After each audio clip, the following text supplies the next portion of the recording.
जानकारी आप इस हाउस के माध्यम से दे रहे हो। Now I would like to invite Manju ma'am.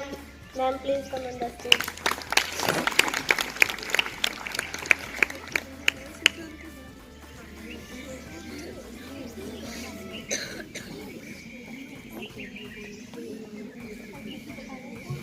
Good morning all of you.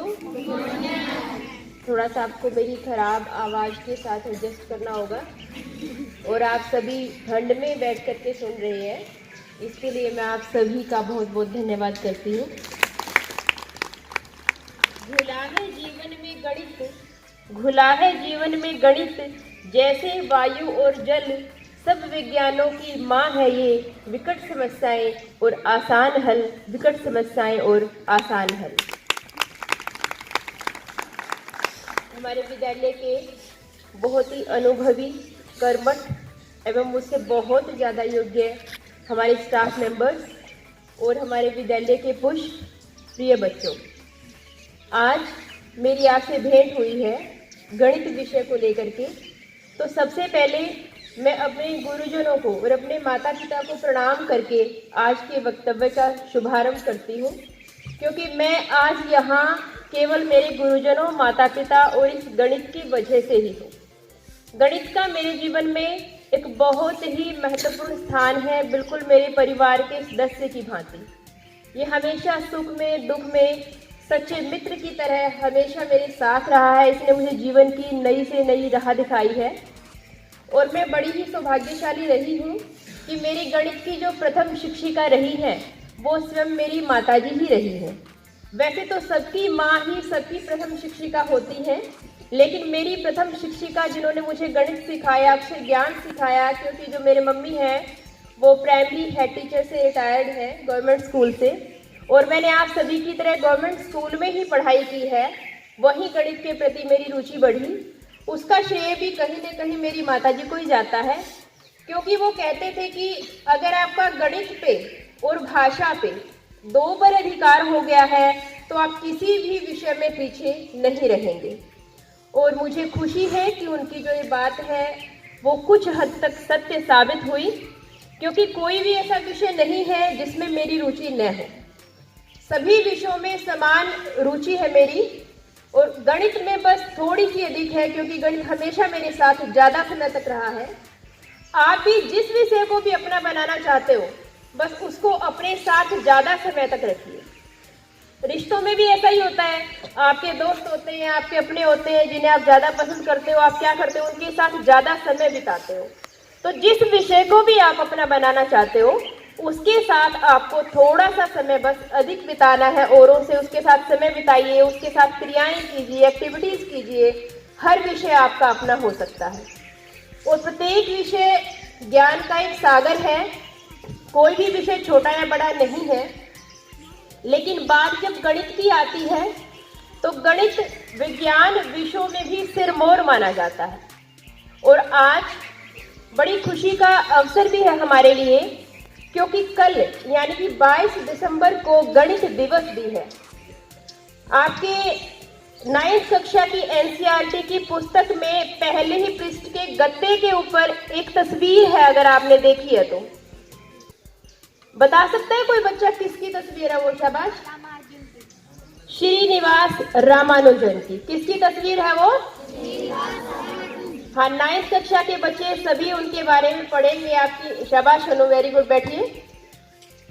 Srinivas Iyengar Ramanujan, ये तमिलनाडु में 22 दिसंबर 1887 को इनका जन्म हुआ और बहुत छोटी सी आयु में ही इन्होंने गणित की वो उपलब्धियां प्राप्त की, उनकी बहुत सारी हजारों थ्योरम्स आज तक भी न सिद्ध हो पाई है, न प्रमाणित हो पाई है, और जबकि वो बिल्कुल सत्य है। उनका छोटा सा जीवन परिचय उन महान हस्ती का मैं देना चाहूँगी कि जब उनका जन्म हुआ तो एक निर्धन परिवार में ही उनका जन्म हुआ, और उनकी गणित के प्रति इतनी रुचि थी कि वो हर समय गणित पढ़ते रहते थे। उनके ऊपर एक पिक्चर भी आपको देखने को मिलेगी। आप YouTube देखने वाले बच्चे हैं, नए जमाने के हैं, तो सर्च करना श्रीनिवास रामानुजन, उनके जीवन की बहुत सारी बातें आपके सामने आ जाएंगी। क्या हुआ, एक बार की गणित के शिक्षक पढ़ा रहे थे तो उन्होंने पढ़ाते हुए कहा कि जब भी हम किसी संख्या को किसी संख्या से भाग करते हैं, छोटी संख्या से बड़ी संख्या को भाग करते हैं, तो जो शेषफल बचता है वो भाग करने वाली संख्या से हमेशा कम रहता है। मैं फिर से बता रही हूँ, जैसे आप 12 को 2 से भाग कर रहे हो, 3 से भाग कर रहे हो, 5 से भाग कर रहे हो, तो जो शेषफल आएगा वो जिस संख्या से आप भाग कर रहे हो हमेशा उससे छोटा ही आएगा। तो श्रीनिवास रामानुजन ने पूछा, गुरुजी क्या यह नियम 0 पे भी लागू होता है? तो बच्चा जब प्रश्न करता है, जिस तरह के प्रश्न आप टीचर से करते हैं, अपने दोस्तों से करता है, होनहार बिरवान के होत चीखने पात, उससे पता लगता है कि आपकी रुचि किस दिशा में जा रही है, आप किस तरह के छात्र, किस तरह के विद्यार्थी, ऑफिसर आप बनने वाले हो।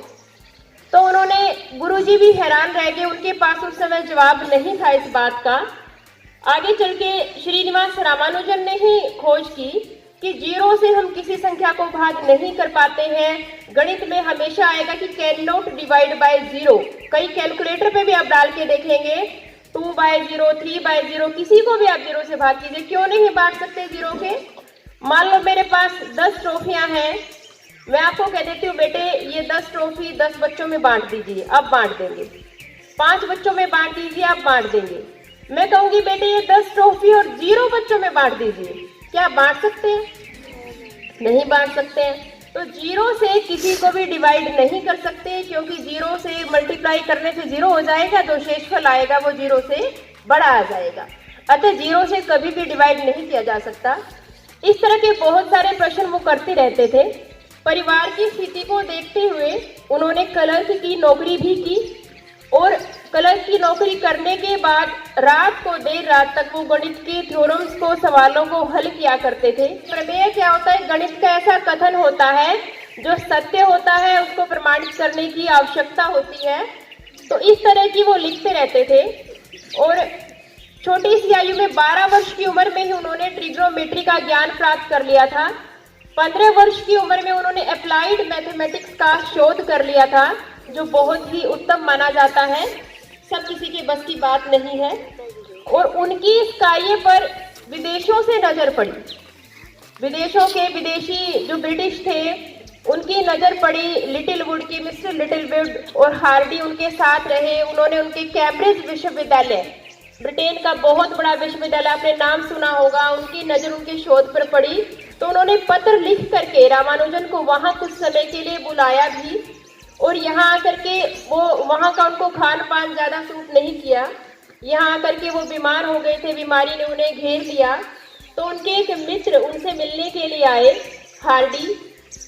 जब वो उनसे मिलने के लिए आए, वो बिल्कुल मृत्युशैया पर आप कह सकते हैं पड़े हुए थे उस समय। लेकिन क्या हुआ कि जब वो मिलने के लिए आए, उनकी टैक्सी का नंबर था 1729, 1729 उनकी टैक्सी का नंबर था। तो रामानुजन का दिमाग उस समय भी अपने गणित में लगा हुआ था, इतनी दुखद परिस्थिति में भी। उन्होंने कहा कि 1729 एक ऐसी संख्या है जिसे 2 संख्याओं के घन के योग के रूप में लिखा जा सकता है। कैसे? 1729 बराबर क्या लिख सकते हो आप? 1000 प्लस 729 लिख सकते हैं 1729 को। 1000 प्लस 729, 1000 किसका घन है? 10 का घन है। 1000 किसका घन है? और 729 किसका घन है? 9 का घन है। शाबाश। तो हम क्या लिख सकते हैं 1729 को? 9 का घन प्लस 10 का घन। एक और तरीका सोचिए, आप सोच सकते हैं क्या? 1 से 15 तक के घन बेटे याद करने के लिए बोला भी है। 1 से 15 तक के घन, 1 से 40 तक के पहाड़े और 1 से 30 तक के वर्ग कम से कम आप सभी को हर समय याद होने चाहिए। तो 1729 को हम ये भी लिख सकते हैं 1728 जमा 1। और 1728 किसका घन है? 1728 12 का घन है 1728 और 1 का घन है 1। तो 2 तरीके से लिखते हैं, एक तो 9 का घन प्लस 10 का घन, और एक लिख दिया 1 का घन प्लस में 12 का घन। तो इससे उनकी क्या पता लगता है, उनकी गणितीय रुचि पता लगती है कि वो किस लेवल तक, किस स्थिति तक उनके दिमाग में, उनके जीवन में गणित का स्थान था। तो उनकी इन सब प्रतिभा को देखते हुए जब वर्ष 2012 में उनकी 125वीं जयंती मनाई जा रही थी चेन्नई, उनके जन्म स्थल पे, तो वहाँ तत्कालीन प्रधानमंत्री श्री मनमोहन सिंह ने ये निर्णय किया कि यह दिवस 22 दिसंबर का दिन पूरे भारत में हर साल गणित दिवस के रूप में मनाया जाएगा। इस दिन बड़ी बड़ी यूनिवर्सिटीज में, इलाहाबाद में हमारे विज्ञान की सबसे पुरानी एकेडमी है नेशनल साइंस एकेडमी, वहाँ वर्कशॉप्स होती है, बड़े बड़े विद्वान आते हैं, इकट्ठे होते हैं, वो ये डिसाइड करते हैं और अपने किसी ने जो शोध किया होता है उनको प्रकाशित करते हैं। इस तरह की कार्यशालाएं एक दिन आयोजित की जाती हैं। विद्यालयों में भी ये गणित दिवस मनाया जाता है। आपने पहले मनाया है कभी? तो कोई बात नहीं, इस बार हम पूरा गणित सप्ताह मनाएंगे। दिसंबर के जो आखिरी दिन आपकी छुट्टियों से पहले रह गए हैं, हम गणित सप्ताह मनाएंगे। और हमारे माननीय प्रधानाचार्य महोदय ने गणित दिवस के लिए हमें एक अमूल्य उपहार भी दिया है। हमें एक कमरा दिया है उन्होंने, जिसको हम गणित कक्ष बनाएंगे और वहाँ गणित और विज्ञान का एक कॉर्नर भी बनाएंगे, जहाँ आप अपनी रुचि से कोई भी कार्य कर पाएंगे। कोई चार्ट बना सकते हो, मॉडल बना सकते हो, कोई एक्टिविटी जो भी आप पसंद करते हैं, जिसमें भी आपकी रुचि है वो आप बना करके ला सकते हो। जिनकी बहुत अच्छी एक्टिविटीज होंगी वहाँ पर उनकी एक्टिविटीज डिस्प्ले की जाएगी। और विज्ञान में रही रोजगार की बात, तो क्लर्क से लेकर के IAS तक का जो रोजगार है वो गणित आपको दिलवा सकता है। और 10वीं के बाद आती है बात सब्जेक्ट लेने की, तो हमारे विद्यालय में नॉन मेडिकल स्ट्रीम तो नहीं है और मेडिकल स्ट्रीम नहीं है, तो गणित जो विषय है वो आपको कई स्ट्रीम के टच में कर सकता है। कई ऐसी हमारे पास में अवसर है रोजगार के जो अकेले गणित से भी आपको उपलब्ध है। बैंकिंग के जो अवसर हैं वो भी आपके लिए उपलब्ध है।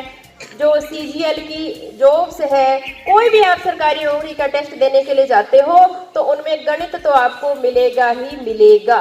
और 10वीं कक्षा तक का गणित और 11वीं कक्षा का जो गणित है वो कंपटीशन एग्जाम के लिहाज से बहुत इंपॉर्टेंट है, आपको अवश्य मिलेगा। तो जिन बच्चों की आगे जिसको भी गणित लेना है 11वीं के बाद, उसको कोई बोझ समझ करके नहीं लेना चाहिए। अगर आप गणित के लिए रात को 5 बजे तक जाग करके पढ़ सकते हैं या आप सुबह 2 बजे उठ करके सुबह पढ़ सकते हैं, आपके अंदर इतनी क्षमता है, आपको ये लगता है कि नहीं इस विषय को करते हुए मुझे नींद नहीं आती, मुझे खाना भी अच्छा नहीं लगता जब तक मेरा सवाल नहीं हो जाता है, तो आप गणित का छात्र बनने के सच्चे अधिकारी हैं। ये आपकी पहचान होगी। आप अपने अंदर ऐसी रुचि पैदा कर सकते हैं। अभी नहीं होगी, आप सोच रहे हो कि अभी हम छोटे हैं। देखिए, छोटी आयु में भी आप ऐसे कार्य कर सकते हैं। आयु विद्वत्ता की मोहताज नहीं होती। आयु और विद्वत्ता का आपस में ज्यादा संबंध नहीं है। कई बार छोटी आयु में आप वो काम कर सकते हैं जो बड़ी आयु वाले नहीं भी कर सकते हैं। और वैज्ञानिकों ने कहा भी है कि इस समय आपकी जो किशोरावस्था है उसमें आप ऐसे काम कर सकते हैं, ऐसे सपने देख सकते हैं, उनको पूरा करने के लिए आप कुछ भी कर सकते हैं। नॉन मेडिकल स्ट्रीम जो बच्चे लेते हैं उनके लिए IIT की जो लाइन होती है उसमें 1-1 करोड़ तक के पैकेज बच्चे बड़े आराम से ले रहे हैं।